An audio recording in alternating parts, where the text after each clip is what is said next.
عمران خان یہ صرف ایک نام نہیں بلکہ دو الگ الگ کہانیاں ہیں۔ ایک طرف وہ کرکٹ کا ورلڈ چیمپئن ہے، لاکھوں دلوں کی دھڑکن، اور دوسری طرف ایک موزول وزیر اعظم جو آج سلاخوں کے پیچھے۔ تو آخر عروج سے زوال کا یہ سفر کیسے طے ہوا؟ آئیے اس پوری کہانی کو سمجھنے کی کوشش کرتے ہیں۔ ایک طرف عالمی شہرت کی چکا چوند اور دوسری طرف جیل کی ایک تاریک کوٹھڑی، مطلب یہ دو بالکل الگ دنیایں ہیں، لیکن یہی عمران خان کی زندگی کا خلاصہ ہے۔ سوال یہ ہے کہ ایک قومی ہیرو، ایک آئیکن، قیدی نمبر 804 کیسے بن گیا؟ تو سیاست کی طرف آنے سے پہلے یہ سمجھنا بہت ضروری ہے کہ اس سب سے پہلے عمران خان تھے کون۔ ان کی شخصیت کے تین الگ الگ پہلو تھے: کرکٹر، پلے بوائے اور ایک مخیر شخصیت، اور یہی وہ پہچانیں تھیں جنہوں نے ان کے ایک قومی ہیرو بننے کی بنیاد رکھی۔ ذرا ان اعداد و شمار پر نظر ڈالیں، یہ صرف نمبرز نہیں ہیں، یہ ایک لیجنڈ کی کہانی بیان کرتے ہیں۔ ٹیسٹ کرکٹ میں 3000 سے زیادہ رنز اور 350 سے زیادہ وکٹس، یہ وہ کارنامہ ہے۔ یہی چیز انہیں کھیل کے ان عظیم ترین آل راؤنڈرز میں شامل کرتی ہے جو دنیا نے دیکھے ہیں۔ اور پھر آیا 1992 کا وہ لمحہ جس نے جیسے سب کچھ بدل کر رکھ دیا۔ یہ صرف ایک ورلڈ کپ ٹرافی نہیں تھی، یہ ایک پوری قوم کا خواب تھا جو حقیقت میں بدل گیا۔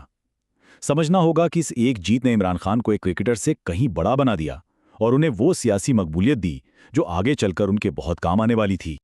لیکن کرکٹ کے میدان سے ہٹ کر ان کی شخصیت میں ایک بہت بڑی تبدیلی آئی۔ ذرا یہ سوچیں، جو شخص لندن کے نائٹ کلبز میں پلے بوائے کے طور پر جانا جاتا تھا، اب وہی شخص اپنی والدہ کے نام پر کینسر ہسپتال بنانے کے لیے پورے ملک سے چندہ اکٹھا کر رہا تھا۔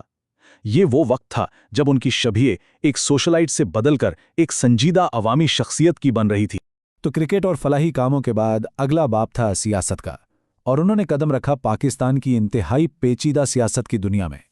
لیکن اقتدار تک پہنچنے کا یہ راستہ کوئی آسان راستہ نہیں تھا۔ یہ کوئی راتوں رات ملنے والی کامیابی نہیں تھی۔ یہ ٹائم لائن 22 سال کی ایک لمبی اور مشکل جدوجہد کو دکھاتی ہے۔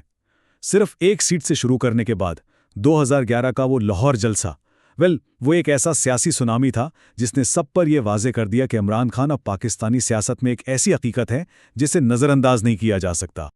اچھا، تو سیدھا 2018 پر آتے ہیں اور وہ اقتدار میں ہیں۔ اب ذرا ان کے دور حکومت پر نظر ڈالتے ہیں، جو کہ کہنا چاہیے کامیابیوں اور کچھ بہت سنگین چیلنجز کا ایک مجموعہ تھا۔ بطور وزیر اعظم انہوں نے احساس پروگرام جیسے سماجی منصوبے تو شروع کیے ہیں، لیکن معاشی محاذ پر حالات بہت مشکل تھے۔ مہنگائی بڑھ رہی تھی اور IMF کا قرضہ سخت شرائط کے ساتھ آیا۔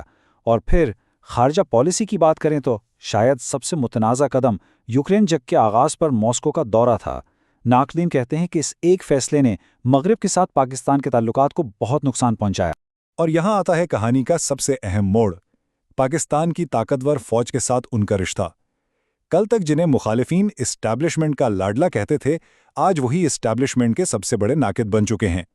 کہا جاتا ہے کہ اہم تعیناتیوں اور خارجہ پالیسی پر اختلافات نے اس رشتے میں ایک دراڑ پیدا کر دی۔ اور سچ پوچھیں تو یہی وہ رشتہ ہے جو ان کے عروج اور زوال دونوں کو سمجھنے کے لیے مرکزی حیثیت رکھتا ہے۔